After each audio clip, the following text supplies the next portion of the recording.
కాలేదు. మా ఇంట్లో ముగ్గురు ముగ్గురికి ఇవ్వలేదు కాలే. పొనం బాగా కన్నా అయితే నీకు 5,000 కసిరా అన్నాడు.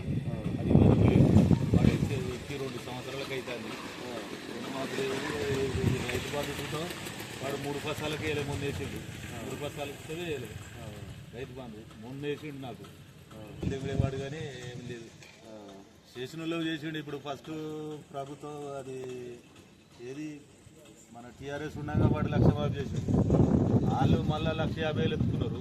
వాళ్ళకి 2,50,000 అయినాయి.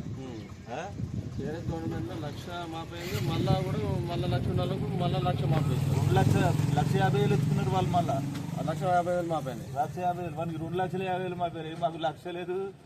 రెండు సార్లు అయిపోయినాయి. వాళ్ళకి 2 సార్లు అయిపోయినాయి. మాకు 1,00,000 లేదు, 50,000 లేదు, ₹2 లేదు. అంటే ఇప్పుడు ఎలక్షన్స్ కంటే ముందు కేసీఆర్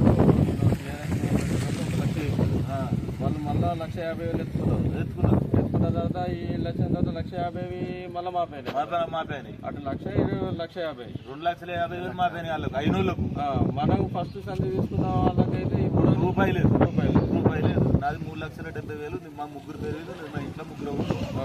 అంటే నీ పేరు మీద ఎంత ఉంది? నా పేరు మీద 1,90,000 ఉన్నది. 1,90,000 ఉన్నది. అత్తమ్మ పేరు మీద 1,60,000 ఉన్నది.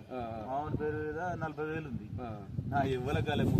ముగ్గురు కలిపి చేసినా కూడా ఆయన చెప్పిన 2 లక్షలు ఏదైతే 2 లక్షలు రుణమాఫీ చేస్తా అన్నాడు, ఏదైతే ఉన్నారో 2 లక్షలు చేసినా సంతోషంగా ఉంటుంది.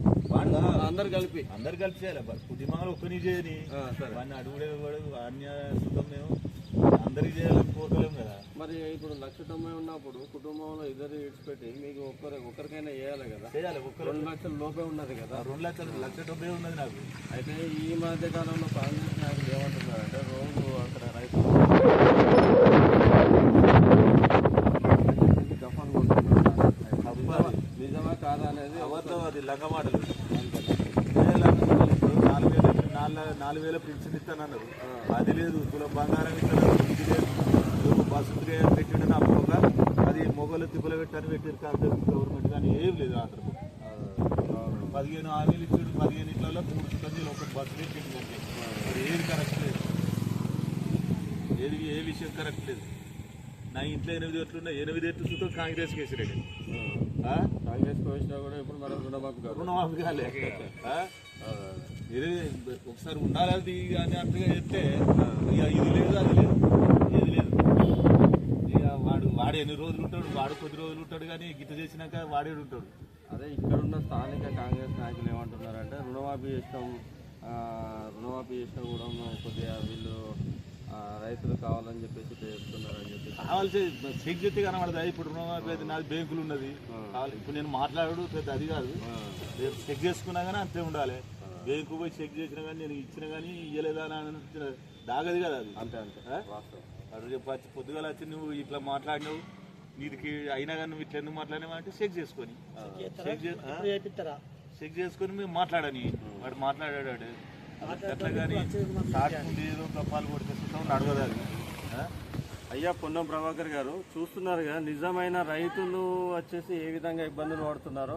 మీరు రుణమాఫీ 2 లక్షల రుణమాఫీ చేస్తా అని చెప్పేసి కూడా మీ నాయకులు ఇక్కడ ఉన్నటువంటి కాంగ్రెస్ నాయకులు 2 లక్షల రుణమాఫీ రైతులకు అయిందని చెప్పేసి వాళ్ళు గప్పలు కొట్టడం జరుగుతుంది.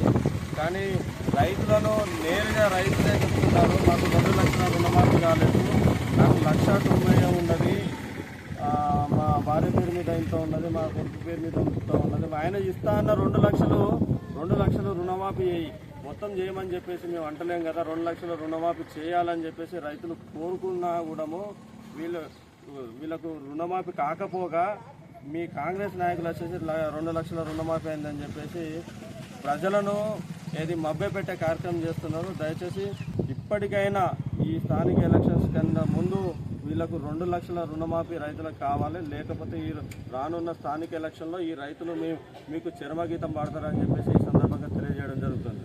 అది పక్కా. అది అయితే నీది తప్పదు. అది ఒకటి కాదు. కాంగ్రెస్ నాయకుడు ఎవరినా ఇంటికి వచ్చినాక నేను